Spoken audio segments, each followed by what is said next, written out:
అంబర్పేటలో CM Revanth Reddy మాట్లాడుతున్నారు. Live లో చూద్దాం. మీ గురించి ప్రజలు పట్టించుకునేది లేదు. అదే విధంగా బీజేపీ నేను అడగదలుచుకున్న గాడి ఏలాడుతున్నది ఏందా? ఏమిచ్చింది బీజేపీ?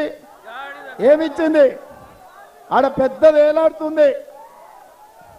కోరంటి హాస్పిటల్ ముందల ఒక పెద్ద గుడ్డ ఏలాడుతుంది.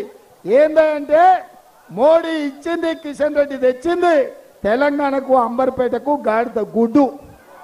గాడిద గుడ్డు చూసేనా కిషన్ రెడ్డి? అవగాహన తెచ్చుకో.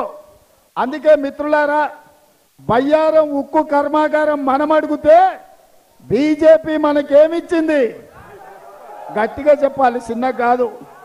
మోడీకి ఇంటియాలి ఢిల్లీకి. ఖమ్మంలో బయ్యారం ఉక్కు కర్మాగారం మనం అడిగితే బీజేపీ మనకేమిచ్చింది? వరంగల్లో రైల్వే కోచ్ ఫ్యాక్టరీ మనం అడిగితే మోడీ ఏం తెచ్చిండు? ఐటీఐఆర్ కారిడార్ మనం అడిగితే మోడీ ఏమిచ్చిండు? మెట్రో రైలు మనం అడిగితే బీజేపీ ఏం తెచ్చింది? అందుకే మిత్రులారా, బీజేపీ ఏమిచ్చిందంటే మీరందరు గాడిద గుడ్డ అనాలి. మోడీ ఏం తెచ్చిందంటే గాడిద గుడ్డ అనాలి. అందరు రెడీనా? అందరు రెడీనా? రెడీనా? రెడీనా? బీజేపీ ఏమిచ్చింది? మోడీ ఏం తెచ్చిండు? బీజేపీ ఏమిచ్చింది? మోడీ ఏం తెచ్చిండు? మోడీ ఏం తెచ్చిండు? బీజేపీ ఏమిచ్చింది? మోడీ ఏం తెచ్చిండు? బీజేపీ ఏమిచ్చింది? మరి సోదరులారా, తెలంగాణ గాడిద గుడ్డిచ్చిన బీజేపీకి కర్రు కాల్చి వాత పెట్టాలనా లేదా? పెట్టాలనా? కర్రు కాల్చి వాత పెట్టాల్సిందే కదా.